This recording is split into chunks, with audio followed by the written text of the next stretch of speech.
Hello everyone. नमस्कार, मेरा नाम विष्णु नमन है और मैं आप लोगों का अपने यूट्यूब चैनल लीगल फेबल पर स्वागत करता हूं। जैसा कि हम लोग जानते हैं कि मैं लॉ लॉ के सब्जेक्ट्स के अलावा कुछ लीगल इश्यूज़ पे भी बात करता हूं, करंट इश्यूज़ पे भी बात करता हूं। तो अभी कुछ हमारे जानने वाले हैं जिन लोगों को एक्चुअली जानना था कि कॉर्पोरेट लॉयर क्या होता है और कैसे इस फील्ड में हम लोग जा सकते हैं। तो that's why I came with this topic कि हम लोग कॉर्पोरेट लॉयर एक्चुअली कैसे बन सकते हैं ना। तो सबसे पहले तो हमको इसके लिए लॉयर्स तो हम लोग जानते ही हैं कि lawyers are basically who are having LLB degree. जो लोग एलएलबी की डिग्री रखते हैं, होल्ड करते हैं, वो लोग लॉयर्स बन सकते हैं। बट लॉयर्स दो तरीके के होते हैं। पहला तो जो एक्चुअली लिटिगेशन में काम करते हैं, या मतलब कोर्ट में आर्गुमेंट्स करना, क्लाइंट्स को डील करना, ये सारी चीज़ें होती हैं जो जिनका एक्चुअल में कोर्ट में प्रैक्टिस होती है। और दूसरे एडवोकेट्स होते हैं जो जिनका कोर्ट में रोज डेली का प्रैक्टिस नहीं होता है। उनका क्या काम होता है, they deal with the works of the companies, और वो डिफरेंट डिफरेंट कंपनीज के बारे में, कॉरपोरेशंस के बारे में, उनके लीगल मैटर्स के बारे में वो डील करते हैं। उनको कैसे मैनेज करना है, क्या क्या कॉन्ट्रैक्ट फॉर्मेशन अगर हो रहा है तो कैसे करना है, ये सारी चीज़ों को डिस्कस किया जाता है। ये एक्चुअली उनका वर्क कल्चर है कॉर्पोरेट लॉयर्स का। और सपोज करिए कि जैसे अभी एक कॉर्पोरेट लॉयर का एग्जांपल हम और अच्छे से समझें तो जैसे सपोज करिए कि एक लॉयर है, जैसे एक कंपनी है, मान लीजिए पतंजलि है, रामदेव जी की कंपनी है। और इन्होंने क्या करना है कि कोई एक फ्यूचर में कोई और कंपनी को हायर करना है या कॉन्ट्रैक्ट फॉर्मेशन करना है, तो उसकी कुछ लीगल बाउंडेशंस होती हैं। उन लीगल फॉर्मेलिटीज बाउंडेशंस को फुलफिल करना किसी कंपनी का एक्चुअल में एक्सपर्टाइज तो होता नहीं है लीगल मैटर्स में। तो उन लीगल मैटर्स को देखने के लिए जो एक्सपर्ट होता है, लीगल एक्सपर्ट होता है, he is known as corporate lawyer ना। उसको हम लोग कॉर्पोरेट लॉयर के नाम से जानते हैं। अब दूसरा क्वेश्चन आता है कि क्या क्वालिफिकेशंस रिक्वायर्ड हैं कॉर्पोरेट लॉयर बनने के लिए। तो आपको बेसिकली एलएलबी की डिग्री होल्ड करना जरूरी है। एलएलबी में आप लोग जानते हैं बेसिकली एक होता है law degree after graduation, LLB जो बीएससी या बीए के बाद हम लोग करते हैं। और दूसरा एक बीए एलएलबी होता है जो 5 साल का होता है। बीए एलएलबी में 5 ईयर लॉ कोर्स में BA LLB, BBA LLB, BSc LLB, ये सारे एलएलबी के डिग्रीज आते हैं।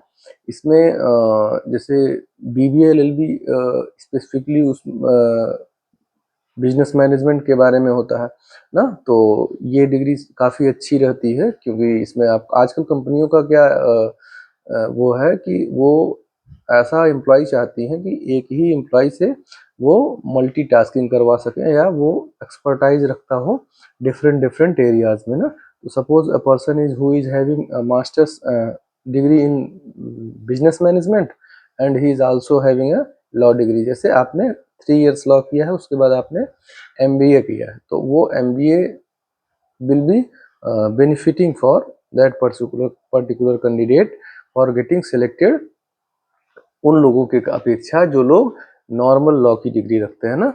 तो ये तो हो गई हमारी क्वालिफिकेशंस की बात। अब दूसरा क्वालिफिकेशन के बाद क्या मेरा इंस्टीट्यूशंस मैटर करता है कि कहाँ से मैंने ये सारी डिग्रीज ली हैं। तो यस, इसलिए मैटर करता है क्योंकि कंपनीज स्पेशली प्राइवेट सेक्टर में, गवर्नमेंट सेक्टर में तो ऐसा नहीं है, बट प्राइवेट सेक्टर में कंपनीज इस चीज़ पे काफ़ी फोकस करती हैं कि आपने किस इंस्टीट्यूशन से अपनी क्वालिफिकेशन एक्वायर की है। और उसका रीज़न ये है कि वो एक बेसिक स्टैंडर्ड उनका ये रहता ही है कि किस कौन से इंस्टीट्यूशन में कितना एक्सपर्टाइज बच्चों को होगा, कितने मल्टी टैलेंटेड बच्चे मिल सकते हैं उस इंस्टीट्यूशंस में। एक जनरल प्रिजम्पशन होता है, दैट्स वाई। अब जैसे सबसे बेस्ट इंस्टीट्यूशंस तो हमारे यहाँ लॉ के लिए एनएलयूज होते हैं, मतलब नेशनल लॉ यूनिवर्सिटीज़, और जो लगभग लगभग आपको हर स्टेट में मिल जाएंगे। एनएलयूज के बाद अगर आपको कोई अच्छे इंस्टीट्यूशंस के बारे में बात किया जाए तो एनएलयूज के बाद हम लोग बात कर सकते हैं, जैसे हमारा बीएचयू हो गया, डीयू हो गया, उसके बाद जामिया मिलिया हो गया, और उसके बाद एएमयू हो गया। ये सारे इंस्टीट्यूशंस अच्छे इंस्टीट्यूशन में इनका रैंकिंग आता रहता है। इनके अलावा कुछ टॉप इंस्टीट्यूशंस प्राइवेट इंस्टीट्यूशंस में भी हैं जो आप प्रेफर कर सकते हैं। फिर ये हो गई हमारी इंस्टीट्यूशंस की बात। अब इंस्टीट्यूशन के बाद हमारा वर्क कल्चर तो हमने बता ही दिया कि इनका बेसिकली वर्क कल्चर क्या होता है कि कंपनीज के कॉन्ट्रैक्ट फॉर्मेशंस, उनके लीगल इश्यूज को डील करने के लिए कॉर्पोरेट लॉयर्स को हायर किया जाता है। अब सवाल ये उठता है कि हम लोग बने कैसे ना। सब हमारी क्वालिफिकेशन हो गई, सब कुछ हो गई, अब कॉर्पोरेट लॉयर एक्चुअली बने कैसे? तो इसके लिए पहली तो आपने अच्छी जगह से क्वालिफिकेशन आपकी एलएलबी है, और दूसरी आपको इंटर्नशिप करनी है ड्यूरिंग एलएलबी डेज। जब आपका इंटर्नशिप मतलब होता है basically training program during your actual course. जो कोर्स आप कर रहे हैं उस कोर्स के दौरान यदि आपको कोई ट्रेनिंग दी जाती है तो उसको इंटर्नशिप कहा जाता है। तो इंटर्नशिप आपकी यदि अच्छे इंस्टीट्यूशन से है, अच्छे फर्म से है, लीगल फर्म से है, जैसे आपको दिल्ली में अच्छे अच्छे फर्म्स हैं, मुंबई में है, हर अच्छी महानगरों में, हम जो मेट्रोपॉलिटन सिटीज़ में एक्चुअल में लीगल फर्म्स आपको मिलेंगे। उन लीगल फर्म्स में यदि आपका दिल्ली में इसलिए क्योंकि वहाँ पे सुप्रीम कोर्ट है, तो वहाँ पे सबसे अच्छा आपको अपॉर्चुनिटीज़ मिलता है अपने एक्सपर्टाइज को बढ़ाने के लिए ना, अपने टैलेंट को बढ़ाने के लिए। तो मान लीजिए हमने किसी लीगल फर्म में स्टार्टिंग में तो सैलरी उतनी अच्छी नहीं मिलती है। एज एन इंटर्न आपको 15 से 20 हज़ार रुपये महीने का मिल सकता है दिल्ली में, और उस 15 से 20 हज़ार महीने में आपका सर्वाइवल तो एक सिंगल पर्सन का तो हो ही जाएगा। आपने अपना सर्वाइवल करना है मैक्सिमम 1 ईयर। आफ्टर 1 ईयर आपकी एक्सपर्टाइज आपके अंदर धीरे धीरे आने लग जाएंगी, और 2 से 3 सालों में जाते जाते जब आप एक्सपर्ट हो जाएंगे, मान लीजिए आपने अपने 1 ईयर एक्सपीरियंस के बेस पे दूसरी जगह अप्लाई किया, दूसरी लॉ फर्म्स में अप्लाई किया, फिर वहाँ पे आपकी सैलरी डेफिनेटली जो है एक्सपीरियंस के बेस पे सैलरी डबल हो जाती है। 15 को डायरेक्ट 30 हो जाएगी, 30 से 60 हो जाएगी जैसे जैसे आपका एक्सपीरियंस बढ़ता जाएगा ना।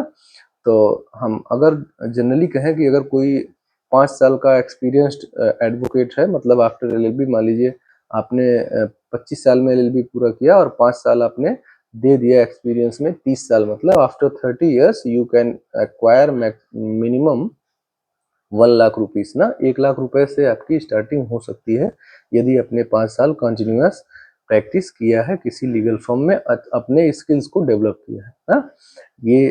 ये मिनिमम बता रहे हैं, इससे ऊपर आप कुछ भी गेन कर सकते हैं, that is up to you. आपके स्किल के ऊपर है और आपको अपॉर्चुनिटी जो मिलती है उन सारी चीज़ों के ऊपर। तो ये बेसिकली लॉयर्स की सैलरी फिक्स नहीं होती है, सैलरी उनकी स्किल्स पे डिपेंड करती है। कि मान लीजिए आपका 1 साल का एक्सपीरियंस है, आपको कॉन्ट्रैक्ट फॉर्मेशन कैसा आता है ना, ड्राफ्टिंग कैसी है आपकी, ये सारी चीज़ें जब आपको जितनी ही ज़्यादा एक्सपर्टाइज आप गेन करते जाएंगे उतनी ही ज़्यादा आपकी सैलरी बढ़ती जाएगी। बढ़ती क्या, मैं कह सकता हूँ कि डबल होती जाएगी ना। हर एनुअली आपको जो है 50% आपकी सैलरी गेन हो सकती है, 20% हो सकती है, 25-30 जैसी आपकी स्किल है ना। तो मुझे लगता है कि कॉर्पोरेट लॉयर बनने के लिए सबसे पहले एक सिंपल रिवीजन बताएं तो आपको एक लॉ अच्छी जगह से करना होगा, लॉ डिग्री। उसके बाद अगर आपसे पॉसिबल हो सके तो आप BBA LLB कर सकते हैं, या 3 इयर्स लॉ है तो आप MBA कर सकते हैं। अदरवाइज आपको इंटर्नशिप तो करनी ही करनी है। इंटर्नशिप के बाद अच्छी जगह से इंटर्नशिप आपकी हो जाएगी तो you may be selected on the basis of your experience, और सिलेक्शन होने के बाद आप बेसिकली मान लीजिए कि 1 साल का एक्सपीरियंस होने के बाद 30,000 से लेके 1.5 लाख रुपए तक एक्सपीरियंस, अकॉर्डिंग टू एक्सपीरियंस, आप जो है अर्न कर सकते हैं।